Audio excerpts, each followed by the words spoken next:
I see war on coming out of America, I'm like, oh, something's not right here. What do you think about the war on drugs? Well, the war on drugs overwhelmingly is a Orwellian inversion. If you're going to run drugs, the best way to do it unsuspected is to do it through an anti-drug agency. It's what with your book and the film. This is what the Clintons and the frickin' Bushes were doing.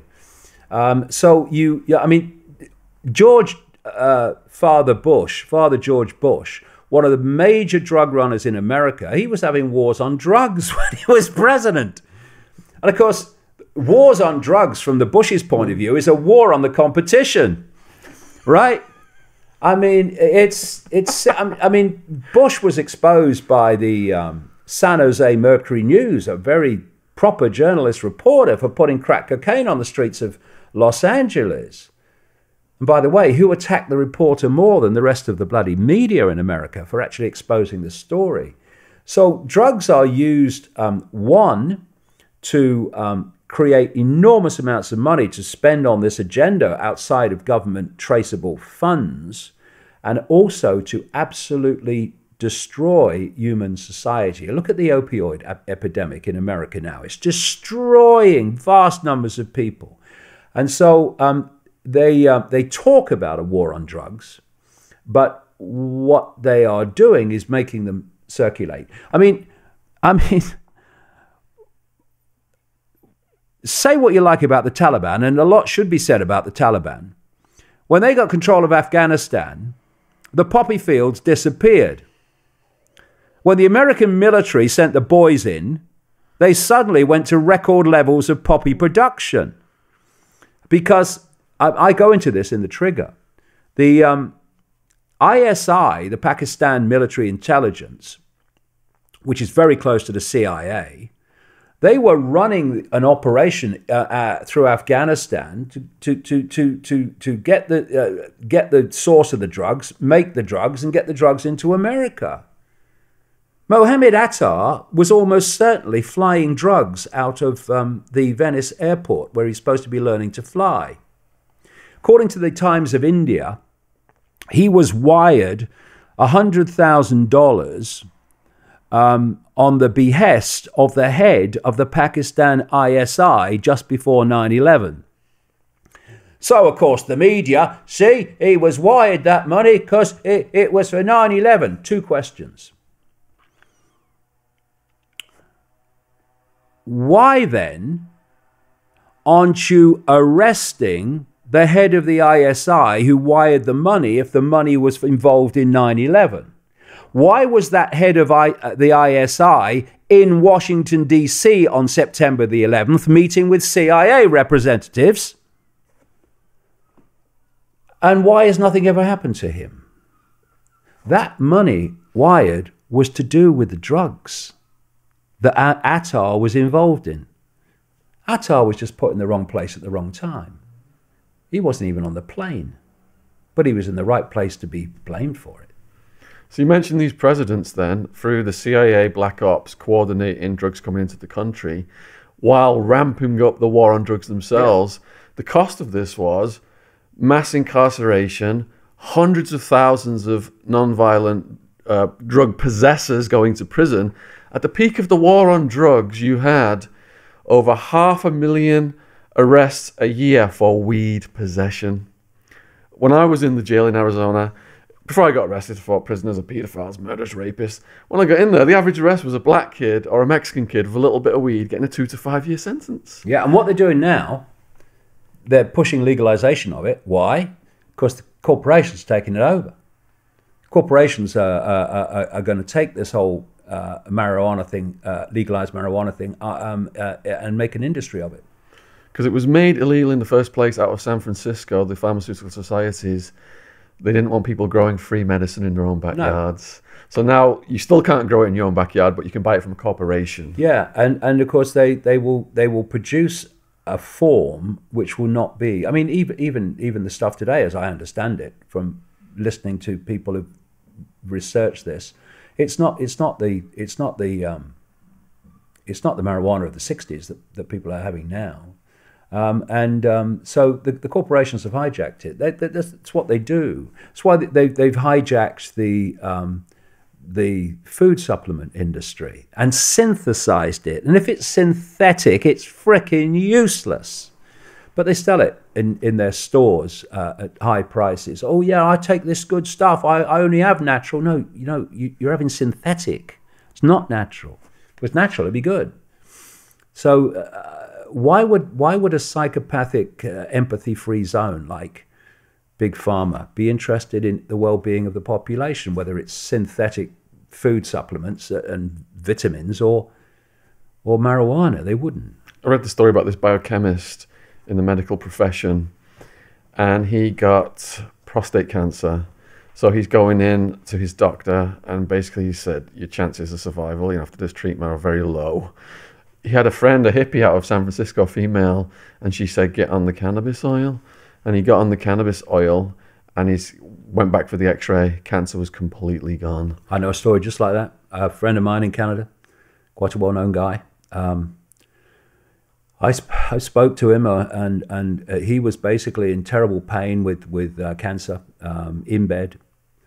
He went on the cannabis oil, and I spoke in Toronto, and I knew he was still alive. I invited him to the event, and I invited him, to come and have a chat beforehand. And I was kind of expecting this frail guy walking in the hotel bar.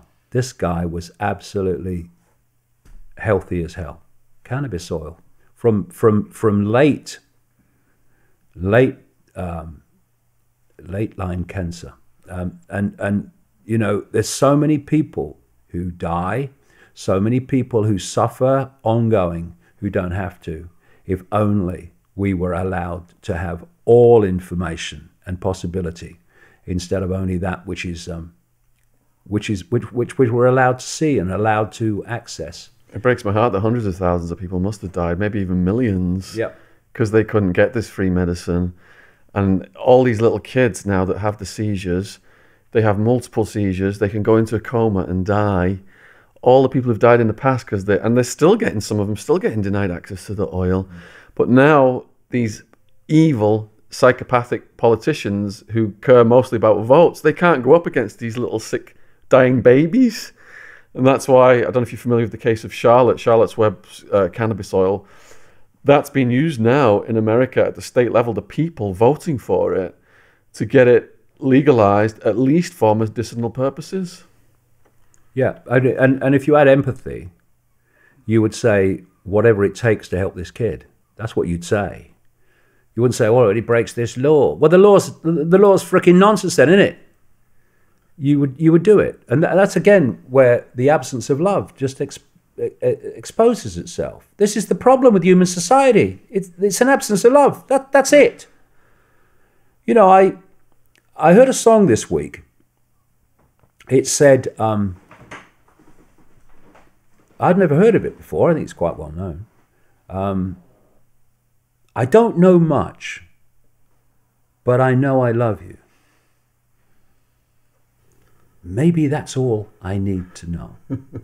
And it finished off, it said, I don't know much, but I know I love you. Maybe that's all there is to know. And maybe it is, because from that, everything comes. From the lack of that, something very different. Everything comes. The absence of love. That's why human society is as it is. Change that, change everything. I think that note of love is a perfect one to end the podcast on. If you've enjoyed this interview today, all of David's links are in the description box below this video. Have you got your book coming out on what date is that again? September the 11th. What's it called? It's called The Trigger, The Lie That Changed the World, Who Did It, Who Really Did It, and Why. And it's available for pre-order at the start of August. And I do, so I'm not kind of trying to flog the book, but the pre-orders are very important because I want this book as widely circulated as possible before it hits the mainstream. Because I don't know what's going to happen after that. Have you got any tours coming up in countries you're not banned from or anywhere else? No, not at the moment, because it's getting, at the moment, more and more difficult to find anywhere to speak that's not pulled because of, not protests from the public, quite the opposite. The numbers that come are getting bigger all the time, but by the people that want to silence me, lying about what I'm going to say to the venue. And the venue does not say, hold on, they say you're going to say this. Are you going to say this? No, they just pull it. We find about, quite a number of times, we found out that one of our events is off from the media. The venue has never told us. So it's getting more difficult that way. But I will go back on the road, and I will go back into Australia, because the power of consciousness, the power of love, the power of intent is far more powerful. The power of consciousness is far more powerful than these little boys in short trousers. And so I will go back into Australia. You know, when, we'll see, but I will go back in there. At the peak of my criminal enterprise, I did have the ability to move people around the world who were banned from certain countries, so we could share some techniques later on. Are there any other ways people out there in YouTube land can support you or help you? Well, I've got a YouTube channel where there's videos on there being put there all the time. And, you know, it's about sharing the information. You know, people say, what can I do? Well, the very least what you can do is send out to all your friends information you think that they would benefit from seeing. And then, I mean, this movie, Renegade, it's about 1 hour and 40 minutes or so. One of the great encouraging things is the number of people that have contacted me and said that they took friends along or family who were not into this information at all, and it had a massive effect on them, because that's why it was made. So Renegade is a really great way of introducing people for the first time to this information.